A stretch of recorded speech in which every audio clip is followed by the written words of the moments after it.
On Sunday, July 20th, 1969, at exactly 4:18 p.m. Eastern Standard Time, the entire world watched as the lunar module Eagle, with only 25 seconds of fuel left and alarm bells sounding, touched down on the surface of the moon.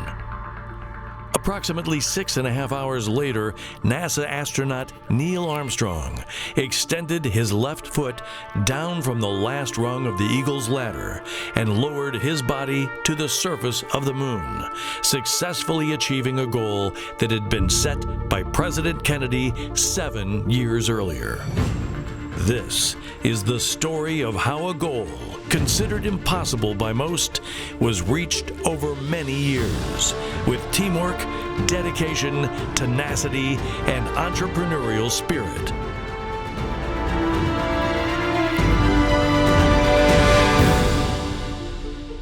With the launch of the world's first unmanned satellite to orbit the Earth, Sputnik 1, the Soviet Union is out of the gate to an early lead in the space race.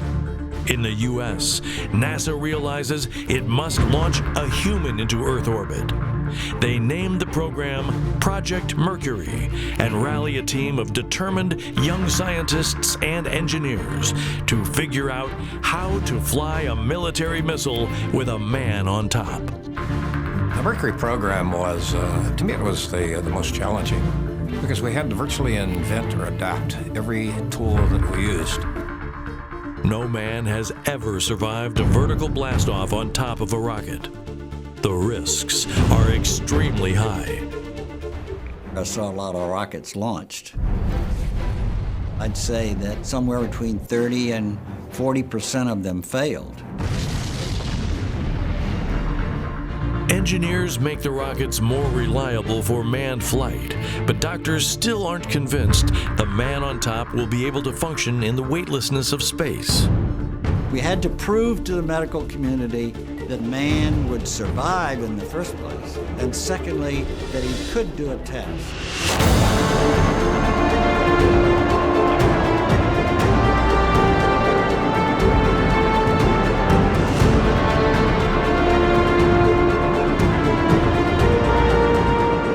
The mission only lasted about 20 minutes, but this was purest, happiest 20 minutes of our entire life. I think he proved without a question in anybody's mind that man indeed could perform almost any task in a spacecraft. I believe that this nation should commit itself to achieving the goal before this decade is out of landing a man on the moon and returning him safely to the Earth. The countdown to the end of the decade begins. Now NASA must begin to explore the hostile territory of space. We choose to go to the moon in this decade and do the other things, not because they are easy, but because they are hard.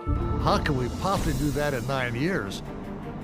We had had a total of 20 minutes manned spaceflight experience. In Project Gemini, they'll learn how to fly to the moon.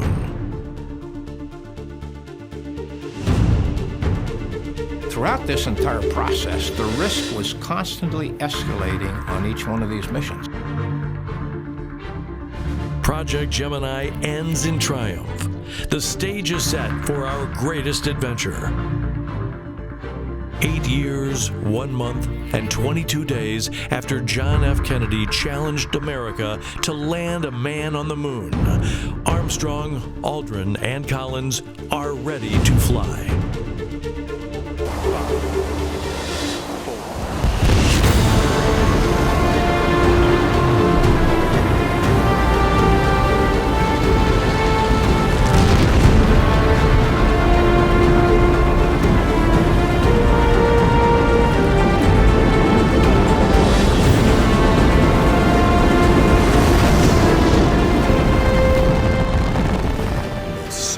Shaking was unbelievable.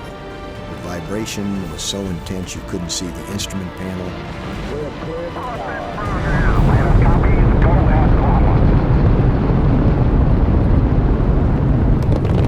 Approaching staging the burnout of the twin solid rocket boosters.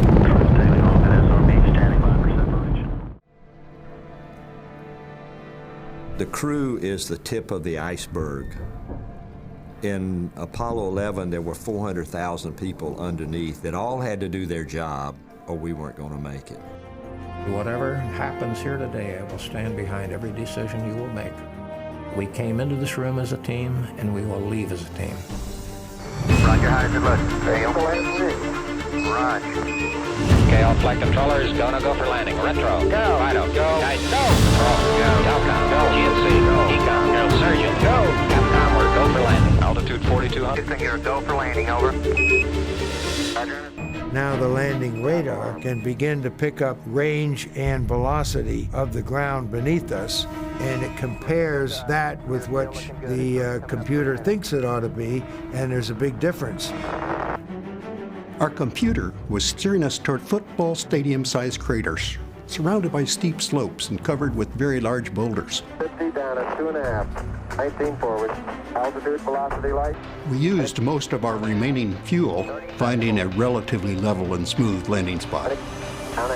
We hit the moon with 17 seconds of fuel remaining.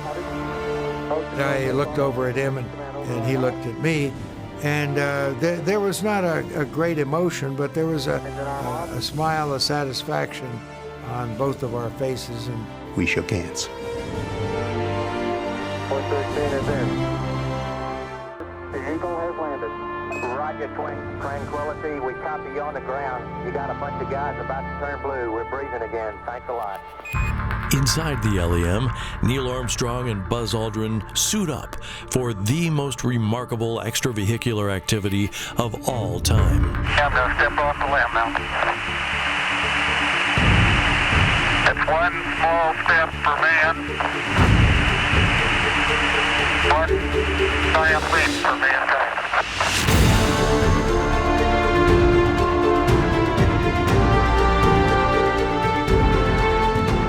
Here, man, from the planet Earth, first step foot upon the moon, July 1969, it is. One of the greatest scientific achievements for mankind is also one of the greatest inspirational stories ever. It shows how teamwork, vision, expertise, skill, and leadership can overcome obstacles, bring people together, and transcend competition to achieve greatness as an institution and as a people.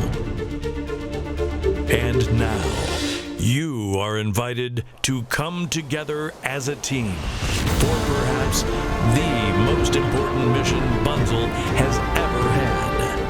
You are about to learn about Bunzl's bold goals and targeted objectives.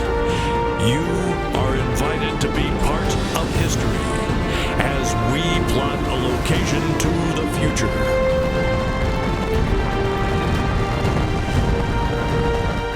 Destination 1020. Journey to greatness.